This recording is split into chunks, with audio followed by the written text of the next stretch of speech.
Pentacle, Chapter 3, 5 of Wands, or Wands. Lunchtime came, and when he picked up his cell phone to call Oberon, and since he didn't respond, he called the next person in his contact information, Eugenia. The woman responded immediately, and she was a ginger, skinny twig with brown eyes and a pasty face covered in freckles. "Hey, Kain, how are you doing?" asked Eugenia. "I'm fine," lied Kain. I'm just trying to get back to my routine, and it's Oberon busy." "No, Mom sent him home because he had a runny nose and he kept sneezing," said Eugenia. "Due to her pregnancy, she could not get sick. He probably got a bug from Malik," mused Kain, "and the illness just bounced off of him, but that still doesn't stop him from being a vector." Oh yeah, like, Malik had the flu last night but it was barely affected, but he still, made other people sick because of his sneezing. "I gotta warn Dad about Malik then," said Eugenia before hanging up, and Kain packed his lunch before going to his patrol car, and he frowned when he saw that there was traffic, and he turned on the sirens in order to speed to the car, and this allowed him to arrive to Oberon's apartment in less than 10 minutes. He knocked on the door, and when nobody opened it, he reached into his utility belt to pick the lock. Oberon alarmed made the effort to reach the bed on this side of the bed, and he realized when he saw the familiar uniform. And Kain was sporting a face mask, and his first aid kit had been upgraded by Karina, so he was ready to address the most common health problems of South Florida. And he went to the kitchen to brew a teraflor, and once he was done, he brought the medicine for Oberon to drink. And Oberon took his medicine before sighing with relief. And Kain frowned when he saw the pigsty that his friend chose to live in, and he cleaned the apartment from head to toe. While Kain was fastidiously scrubbing the toilet, Oberon said, "I need you to take a break from work." "I am in my lunch break, so it's fine," said Kain. "You get a 2-hour lunch break," asked Oberon, looking at the clock. "Oh, Jesus, I gotta get back," said Kain, alarmed.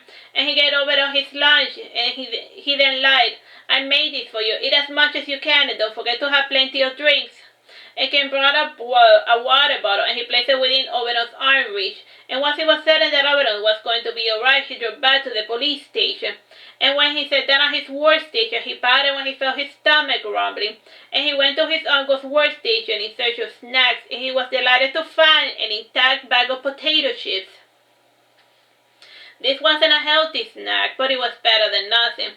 And he listened to the witness testimony while loudly eating chips. And he wasn't skilled enough to ask questions, but he was allowed to make alternative drawings of the verbs, and he was still a forensic artist in training. "Hey, time to clock out," said his co-worker Siddhanta, taking away his headset.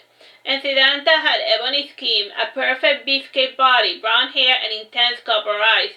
And his stepmother was Egyptian, but he was born and raised in the States, or so he claimed. "And then you eat all your food?" asked Kain, who was still hungry. "I left some fries," said Siddhanta, opening his lunchbox, and Kain ate the fries with gusto, and Siddhanta added, "Jeremy always makes way too many fries."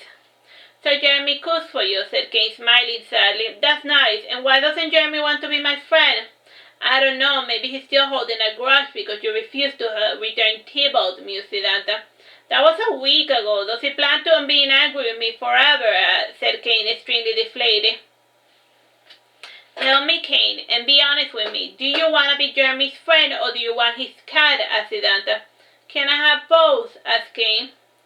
Siddhanta narrowed his eyes, not believing Kain, and he sighed wearily before saying, "Jeremy is quite perceptive, and if you're not honest, he will know. Trust me, I learned that lesson the hard way. He may play dumb, but he isn't an idiot." "Karina said the same thing," said Kain. "She calls him La Mosquita Muerta." "And what is that supposed to mean?" said Siddhartha, folding his arm. "And despite living in Florida, he didn't speak Spanish, my love." "It means that he knows more than he designed, just like you said," like Kain. "Although the Spanish words themselves mean dead little bug. But don't read too much into it, because Spanish has a lot of weird sayings, like, a veces el remedio es peor que la enfermedad. That one means that sometimes the remedy is worse than the cure, than the illness."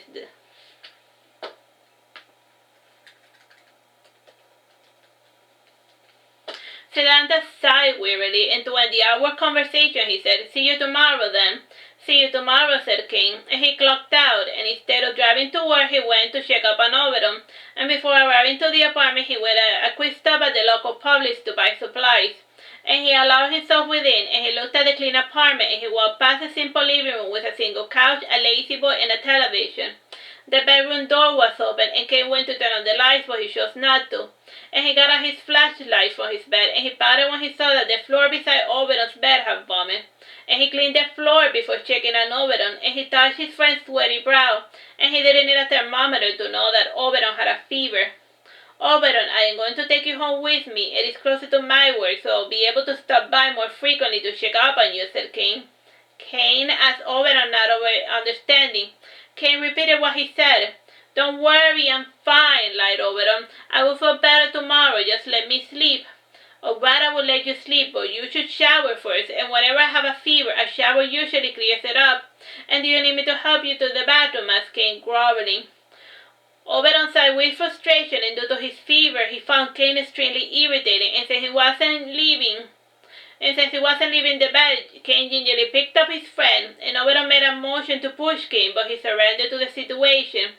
And Kain set Oberon on the toilet, and Oberon undressed without assistance, and he entered the shower and he sat down. And Kain handed Oberon the shower wand, and Oberon proceeded to wash himself without assistance, and other than a mild fever, the nausea, and the runny nose, he felt alright.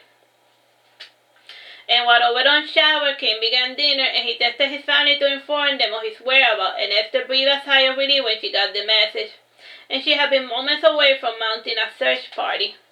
Bye-bye. Let's end that chapter. Bye-bye. God bless.